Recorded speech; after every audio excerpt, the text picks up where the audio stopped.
young people considering their future careers are put off catering because of the long hours and extremely hard work.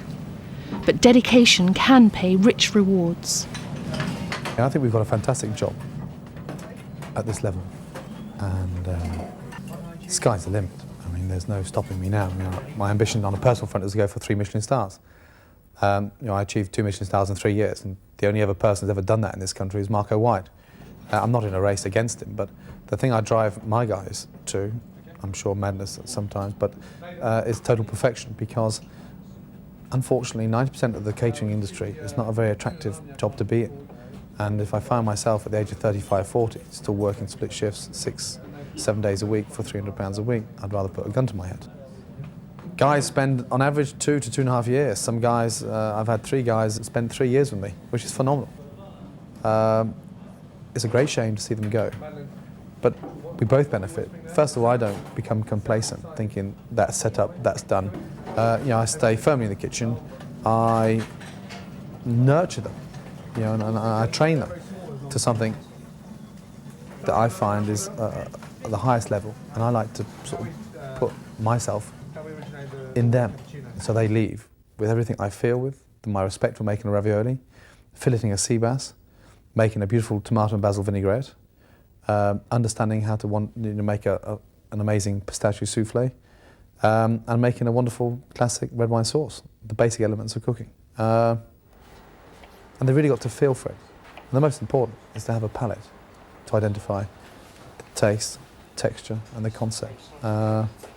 So I forced them out, and we have a very good following in France now, and I get on well with all the chefs in France.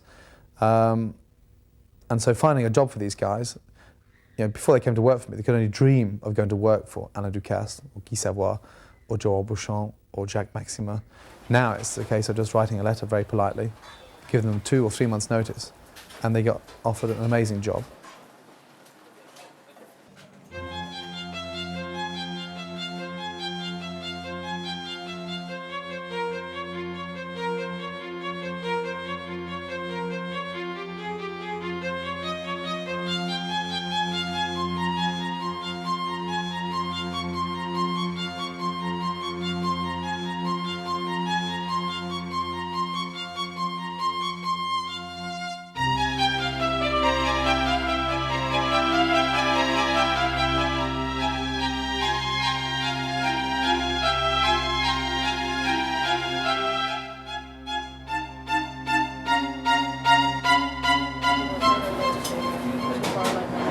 Really good. And how long have you been living all together? A week. A week? Yeah. And whereabouts? You come from Ireland or New York? I come from New York. No, so where did you work in the States? In New York City, I worked at Aquavit, and I worked at March, which is Wayne Nish's restaurant, and I worked at another small restaurant in New York. Good. And in San Francisco, I worked at Bisou, which is a small French bistro, South Market, and I worked there for 3 years. Started off as a line cook and just worked my way through there. Good. Yeah, and finally paid off my student loan, so I've come to Europe. How old are you now? 25. So you're still very young. Are you spending the day with us, and I'm sure we'll have a chat with you tonight? That'd be great. You can't really participate in service. Okay. But keep your eyes open. Have a good look round. Lunch is very fast, very curious. But just wander from section to section, but obviously try not to get in the way. Yes. And tonight, a lot slower, a lot more controlled. We've got 35 for lunch, 45 for dinner. So it's been very exciting. Make sure we get a copy of the lunch menu this afternoon. Yeah, I'd love to see it. Okay. Okay, should I just ask a waiter? Yeah, check with Jerry or one of the guys, and we'll get you a menu. Okay, and then go and have a break with them this afternoon. We don't get much time for breaks here. Are you used to working long hours, or are you? Yeah, my last job. 6.5 hour day. Last job I averaged 12 to 16 hours. So. Christ. So you're not scared of hard work? No. It's more left. Good. Okay. Well, I'll talk to you later. Great. Thank you. Thank you. Terry, can you arrange Rachel, isn't it? Jennifer. Excuse me. Can you arrange a menu after lunch? Yes, Gordon. And I said to Jennifer, take for a nice hot chocolate on Fulham Road. Is that okay? Have you got any plans this afternoon? There you go then.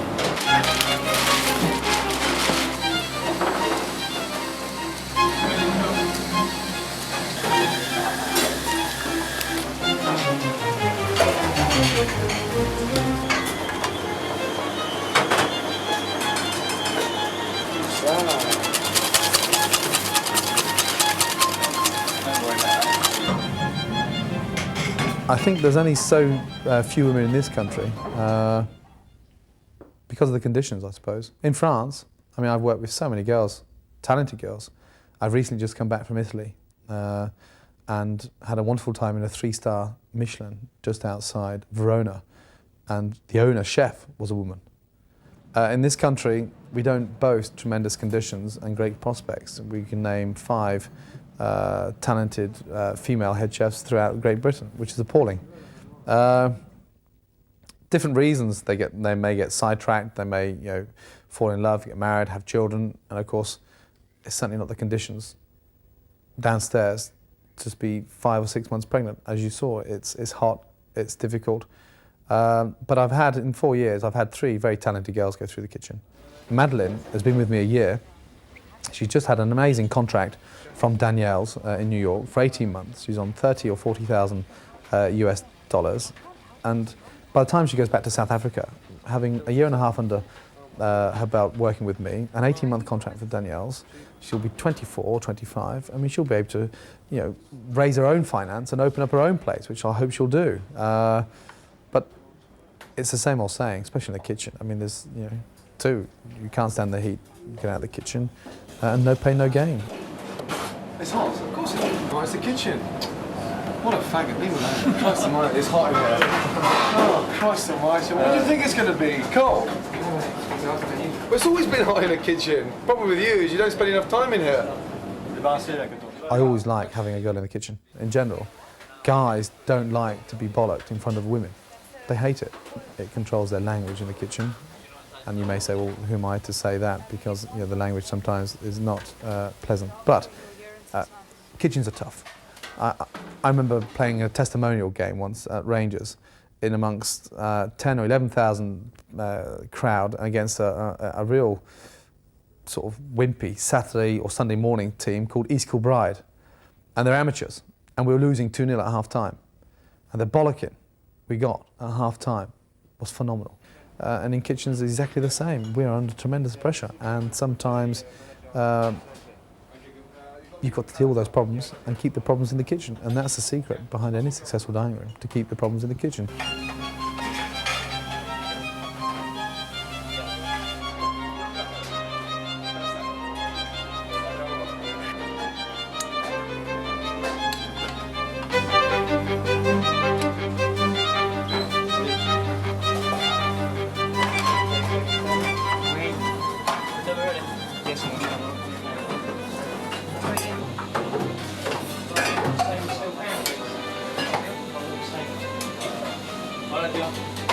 Service.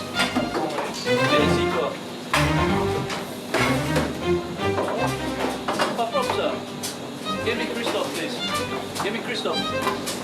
Give me Christophe, vas-y. Got a nice walk on there. Wait. Thank you. Large roast, 3 meals going away, table 10. One salads and jack, 1 ravioli, 1 cappuccino. We'll see 2 bar, 1 pigeon. Quickly, Madeleine, please, le muscat. Service. Tous les 3 là, devant les plateaux, s'il vous plaît. How long the long things, though?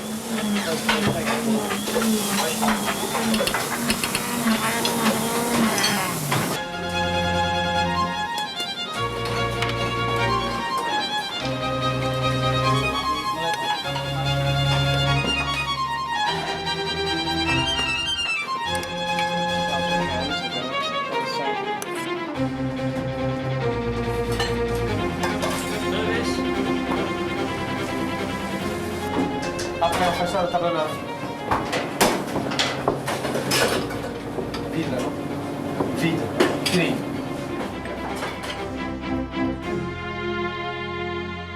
Baignets and monkfish, served with a sweet and sour sauce and garnished with wonderful braised lettuce.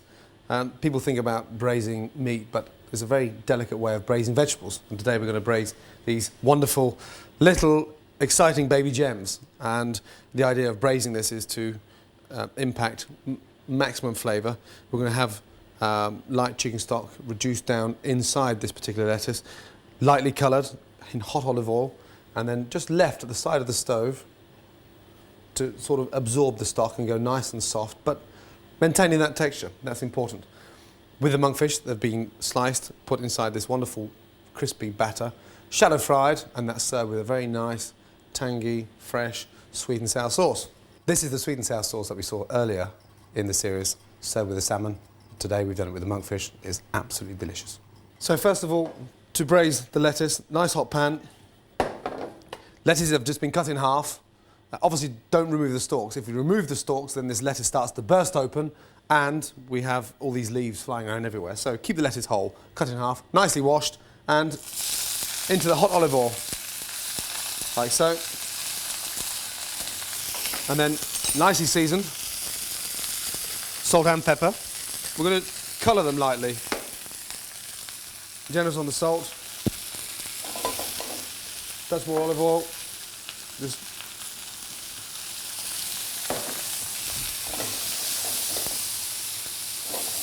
and we've got to cook these lettuce at this temperature. If we don't have this temperature in the pan, then this lettuce will start to boil, go soggy, and there'll be no impact on flavour. As you can see, we're nicely, beautifully colouring the lettuce like so. As we know, 70% of lettuce is full of water, so therefore that oil has to be hot. Caramelise the outside leaves, beautifully coloured, and then we're going to deglaze the pan with some fine, clear chicken stock and just leave that to absorb inside the lettuce and just put on the side to cook very, very slowly. Once they've started to colour, you can see they start to break down, they've got this lovely colour, the leaves start to become wilted. Now it's time just to add your stock, like so, and then just a few knobs of butter around the outside. And this is where it almost becomes like a fondue. The stock reduces, is absorbed throughout the lettuce. We've got the wonderful colour on the outside of the leaves, and then we're just going to very carefully place 2 butter papers on top, just to keep that heat and that moisture inside. Leave that stock to reduce down, and by the time the stock's reduced, the salad will be nice, glazed, and have this wonderful flavour imparted inside these wonderful braised lettuce. And the actual lettuce, you'll see in 6 or 7 minutes' time, will start to absorb all the stock and almost become like a sponge, this wonderful fondue of lettuce. It's such a lovely way, exciting way of eating lettuce. These are monkfish tails which have been removed off the bone, the very fine membrane removed, and that's important because if the membrane is not removed, then these things tend to curl and they get cooked, the fibre strengthens, and this horrible, twisty, awkward piece of monkfish. So remove the membrane, and then very, very carefully, I'm very particular, especially with this bloodline here. This is just a very fine line of blood. Remove that, and just lightly trim your tail. So we've got this wonderful, nice, clean flesh tail. This is about a 2.5 pound to 3 pound tail, filleted. I'm just going to slice these wonderful, nice, thin scallops, like so. Now it's important while we're slicing these to understand the fact that we can't have these medallions, let's call them, too thick, because we're shallow frying them in a very fine, crispy, light batter. That last little tail piece there, just round it off and then just maybe come under and slice it in half. Because as you can see, they all have to be the exact same thickness. Otherwise we're going to have some fish that is overcooked, some undercooked. And it's important to keep them nice and thin to get this crispy batter on the outside and maintain the moisture inside the monkfish. Place the monkfish medallions into a bowl, like so. Just open them up, and as you can see, they almost look like scallops. And then we're going to very lightly season them. Seasoning, I've got some fresh ground pepper, salt, a very fine hint of Chinese spice, and then from there a very nice fine madras powder. Mix up the monkfish and let it absorb and almost dry out those wonderful spices. So you can see it's already started to taint it, it's a different colour, and the smell is wonderful. The Chinese fire spice, the very light season of curry powder. And then just very, very carefully sprinkle that with a little flour. We do this at the end in order to absorb any excess moisture, because bearing in mind we're frying these and we really want the batter to coat the monkfish. So if you don't lightly season the fish with a flour at the end, then you'll have this horrible spitting noise. It's very dangerous, and obviously the batter will not stick to the monkfish. So turn the monkfish very carefully around the bowl and get these wonderful little collops of monkfish, nice and dry, because that's going to take the batter a lot better. Therefore, the end product, whilst we shallow fry it, it's going to be far crispier than ever expected. This is the beignet batter. This is made out of whipped egg whites, egg yolk, nicely seasoned, and flour. It's a natural batter, and it has no yeast in there, so therefore we should have a wonderful, light, crispy batter. Monkfish into the batter, and this process has to be done very, very quickly, just nicely coated, off to the side, and then bang, drop in, straight into the fat. Be very quick on this, because we all want them to cook very, very evenly. Again to the side and into the batter. Just give them a little shake round to make sure they're not sticking. And then in, and please, please, please make sure your fingers don't go anywhere near that oil. Be very, very careful. Like so. And then just lightly coat them, turning them around, and making sure, of course, that the oil is not too hot. If the oil is obviously too hot, then it'll be too much colour. The fish will still be raw inside. We want this nice golden brown on the outside and nice and moist in the centre. So just turn them round frequently, prevent them from sticking to the bottom, and then finally, with your spider, very, very carefully, out of your oil onto beautiful paper to drain off any excess fat. They should take between 1.5 and 2 minutes in that hot fat. Just be very, very careful, leave them to drain. Whilst they're draining, don't forget to season them. The batter will take the salt a lot better when the batter's hot and crispy and cooling down, as if you went to season in 3 or 4 minutes' time, the salt will just bounce off. Now that it's still very hot, from a height, season and spread your seasoning so it goes inside the batter and almost marinades the outside, keeping it nice and crispy. Now the lettuce has been cooking for about 7 or 8 minutes. The stock is absorbed. The salad is nicely glazed.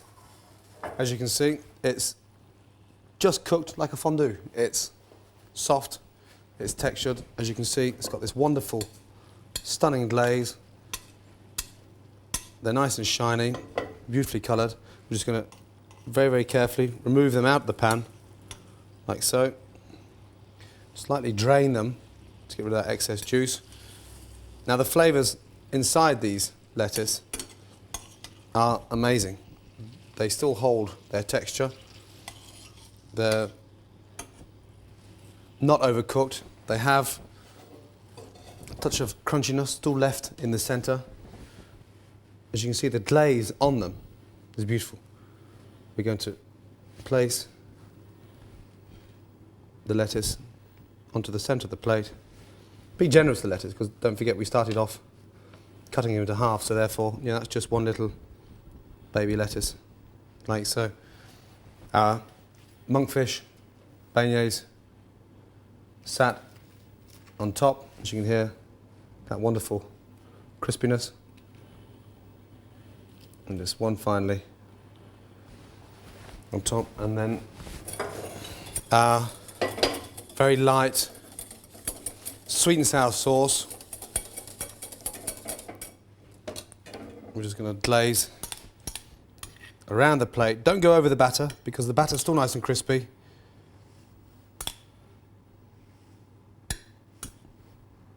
And then finally, just go around the outside with the olive oil and cut that sauce. And there we have the beignets of monkfish served on some beautiful fondue of lettuce with a sweet and sour pepper sauce. Bon appetit.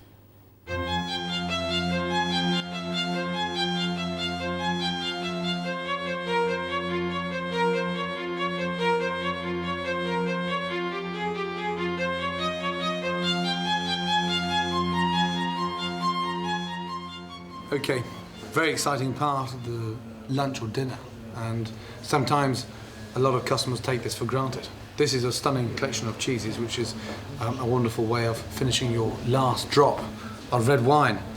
In France, we tend to have cheeses after the main course, followed by pudding. In England, we're the other way round. We start with puddings and we finish with cheese.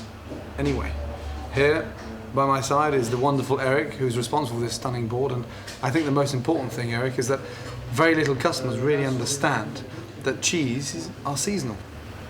Cheese are seasonal, yeah. Some cheeses, if I take the example of Vacherin, Yes. they will be made with summer milk, and they're going to start to be produced out of the farm like October, Really? for all the winter, it's like Christmassy cheese and things. Cantal is beautiful in spring because Yes. the milk is very rich too. It's grass, which is quite fat, is going out. So Right. they're gonna So have there's, this. there's a strong difference between cheeses that are produced in the summer than there are to cheeses produced in the winter. It is because it's stronger. On a way, when I said that the milk is rich, it's because it's more fat in the milk, it's more creamy. The milk Yes. is more thick because the cow or sheep or goat, they will eat fresh flowers, they will eat fresh grass. Right. And does that have any effect on this flavour? I mean, It does. apart from the richness, I mean, the intensity of the flavour, will that tend It to does change? affect a lot on the summer. If you take Conte by example, you try on the summer, the Right. Conte make on the summer, it's going to be a wonderful flavor, really nutty, tasty, fruity.